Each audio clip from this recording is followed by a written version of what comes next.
Esse é Gabriel.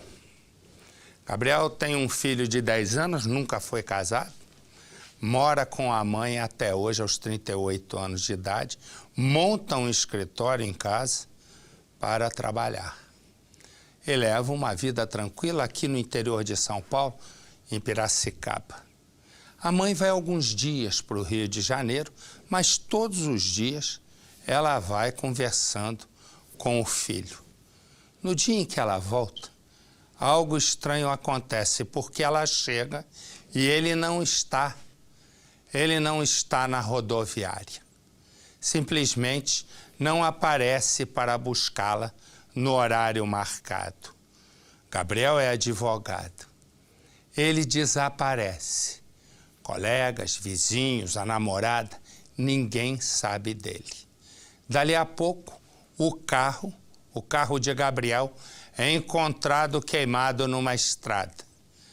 Bom lembrar que 20 dias antes, assaltantes teriam tentado invadir a casa em que ele mora com a mãe.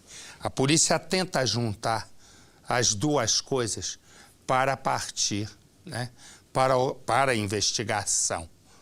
E espera também algum laudo, ou os laudos, da perícia para ver se ali no carro, mesmo queimado, alguma pista ficou. Põe no Cidade. Um instinto materno em alerta. É assim que se sente essa mãe, sem notícias do filho. E o pior, sem saber se ele está vivo ou morto. Quando você está com seu filho doente, eu penso, você sabe que está doente. Agora, aonde está, como está, com quem, é o pior. Aos 60 anos e com muito medo, a dúvida tem sido para ela o pior inimigo. Essa incerteza é muito má. Gabriel é advogado. Aos 36 anos, trabalha no escritório montado na casa em que mora com a mãe. Gabriel tem uma filha de 10 anos e nunca se casou. Há cerca de 5 meses está com uma nova namorada, que disse para a mãe do advogado que não teria se encontrado com Gabriel no dia do desaparecimento. Profissionalmente, a mãe acredita que o filho estava em uma boa fase. Atendia principalmente casos na área criminal. É um menino mais caseiro e estava comigo. Inclusive, eu sempre comentei com ele esses tempos que ele teria incentivava um concurso para não ficar preso só aqui em Piracicaba. Na casa da família, as vidraças estão quebradas. A mãe do advogado conta que teria sido uma tentativa de assalto. Ladrões teriam tentado invadir a casa da família 20 dias antes de Gabriel desaparecer. Ela diz ainda que não vê ligação com esse fato e o sumiço do filho. Eu penso que ele foi abordado na rua, não sei, alguém, ou se ele saiu à noite da quarta-feira num sinaleiro, mas ele não tinha, assim, inimigos que eu saiba. Depois de ter saído de casa pela última vez, quais teriam sido os últimos passos do advogado? Perguntas que a família e a polícia, neste momento, ainda não têm as respostas. As câmeras de segurança da casa da família já estavam sem funcionar há alguns meses. Faltava manutenção. Os vizinhos não sabem dizer ao certo o dia e o horário que o Gabriel teria saído de casa pela última vez. Nem tampouco se ele estava ou não acompanhado de alguém. Fato é que a polícia sabe que o veículo da família, que era usado tanto pela mãe quanto pelo Gabriel, saiu daqui da residência e foi encontrado no mesmo dia em que o Gabriel desapareceu, por volta de meia-noite, numa cidade vizinha. Para a mãe, a notícia sobre o carro usado pelo filho ter sido encontrado incendiado na rodovia é mais um indicativo de que algo muito ruim pode ter acontecido com o advogado. Olha, eu tenho esperança ainda dele ser encontrado vivo, bem, mas tem hora que meu coração desanima e me diz que aconteceu o pior. A gente não sabe nem o que pensa.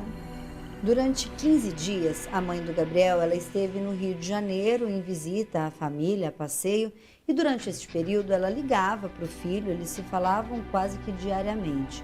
Nessas ligações, ele demonstrava que estava com medo de alguém, de alguma situação? Tinha algo diferente nesses telefonemas? Não, nada. Nada, a gente conversava normal. Inclusive na quarta, antes de eu entrar no ônibus, eu conversei ainda com ele, ainda brinquei se ele tinha comprado o meu presente de Dia das Mães. Ele falou, ainda não. Este é o local que era para ter sido o encontro entre mãe e filho, o que na verdade não aconteceu. A mãe do Gabriel desceu aqui na rodoviária, desembarcou e, como havia combinado com o filho, ficou aguardando por alguns minutos. Como ele não chegou, ela tentou telefonar e também enviar outras mensagens. Sem respostas, ela decidiu pegar um táxi e desta forma ela foi daqui direto para casa. Quando a mãe do Gabriel chegou em casa, ela não notou nada de estranho. Estava tudo intacto. Não havia nenhum sinal que algo ruim pudesse ter acontecido ao filho dela. A menos as ligações, porque ela tentava ligar muitas vezes para o filho também em casa e não conseguia. Isso desde as 8 da manhã, quando era para o Gabriel ter ido encontrá-la. 3 horas da tarde, o coração da senhora começou a ficar apertado. O que a senhora começou a achar estranho? Ele sempre te atendia? Sim, sempre me atendia, mandava zap. Se ele ia demorar mais horas, de repente, um atendimento, ele me avisava. E mesmo dormir fora, ele sempre me avisava, se fosse dormir, que não era assim comum. A vida da dona de casa parou durante este período de desaparecimento do filho mais velho. Nem mesmo a mala que ela trouxe da viagem, a mulher conseguiu desfazer. Essas são as últimas mensagens de celular trocadas entre mãe e filho. Aqui Gabriel brincava com a mãe e perguntou, quer refrigerante? Mandou uma foto. Em seguida a mãe escreve, enlouqueceu? Ele responde, não, comprei para tomar com você. E essa foi a última resposta de Gabriel. Depois disso, a mãe do advogado enviou o horário em que ela chegaria e começava a preocupação. Gabriel, onde você está? Estou desesperada. Estou indo na polícia. Gabi, fiz BO de desaparecimento. Enquanto nenhuma pista sobre o que pode ter acontecido ao filho aparecer, a mãe não imagina como retomar a própria vida. Em Piracicaba, no interior de São Paulo, o desaparecimento do advogado ainda é tratado como um grande mistério. A polícia, nesse momento da investigação, prefere o silêncio.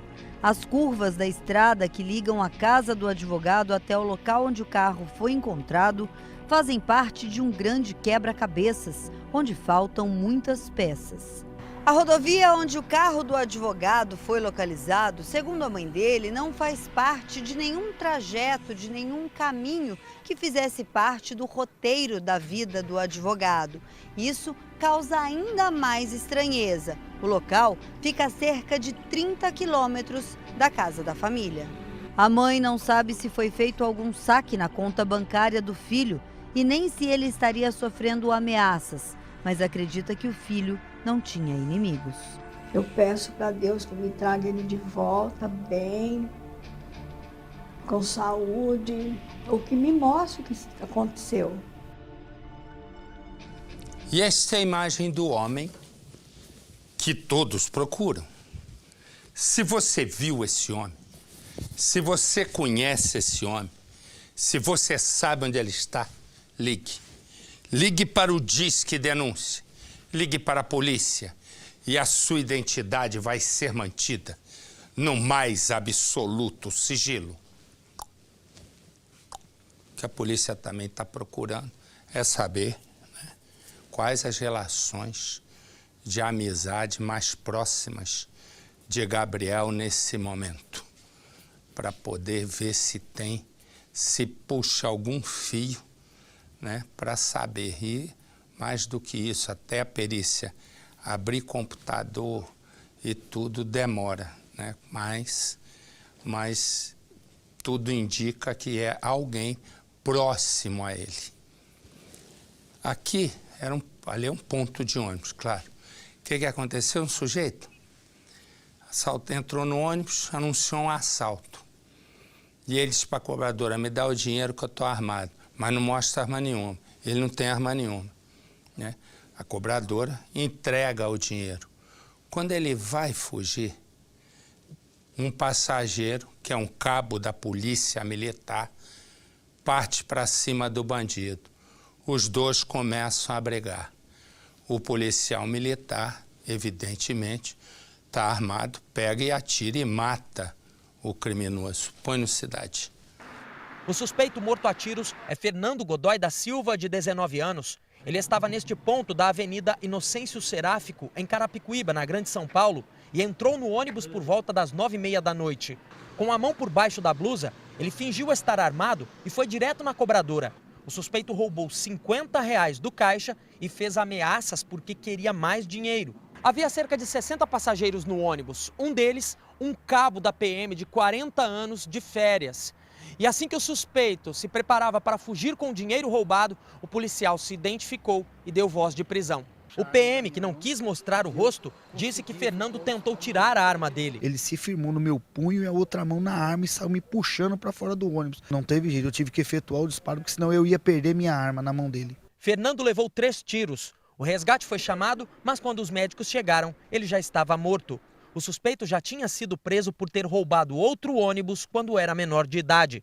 Nenhum passageiro ficou ferido. E talvez se ele tivesse conseguido pegar a minha arma, talvez eu não estaria aqui falando para você o que realmente aconteceu, né? Me dá a imagem, abre a imagem. Você vai vendo, a polícia se prepara, é uma quadrilha de rouba-banco. O cachorro, agora também assim, o cachorro cagueta todo mundo, né? O cachorro é a própria delação premiada. Olha lá, a polícia vai entrando, um dos criminosos dormia com a esposa e um filhinho de homem e uma banana de dinamite, tá bom ou não? Só isso, só. Isso, com delicadeza. Entra, vamos lá, põe explosivo, minha filha. Dá trabalho pra fazer. Não vai pôr exclusivo? Ah, pensei que ia me abandonar. Vai vendo. Põe no Cidade, então.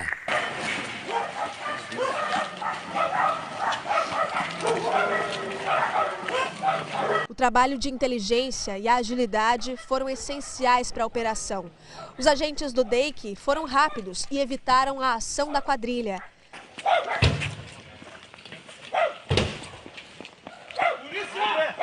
Nesta casa do bairro Vila Nova, procuram 2 irmãos assaltantes de bancos. Um deles é o líder do grupo, responsável por pelo menos 4 roubos com uso de explosivo.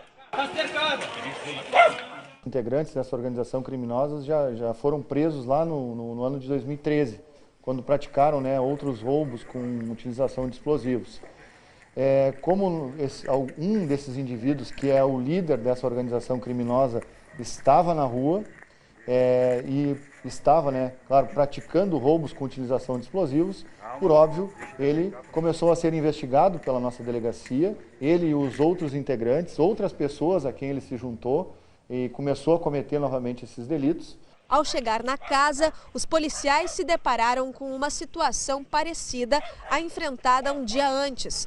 O bandido usa a família como escudo. Ele pegou a própria companheira e o filho de 1 ano e colocou como escudo entre nós, entre a polícia e entre ele. A que tudo indica, né, ele fez isso muito provavelmente acreditando que poderiam ser pessoas que queriam invadir ali a residência dele para matá-lo. O mesmo homem é réu em um processo na Justiça Federal por um assalto praticado a uma agência da Caixa Econômica. Respondia em liberdade, enquanto praticava outros crimes da mesma modalidade. Além de Porto Alegre, eles também agiam no norte do estado e na Serra Gaúcha. Na casa dos irmãos, a polícia apreendeu uma pistola 9mm, munição, colete balístico e uniformes de vigilante.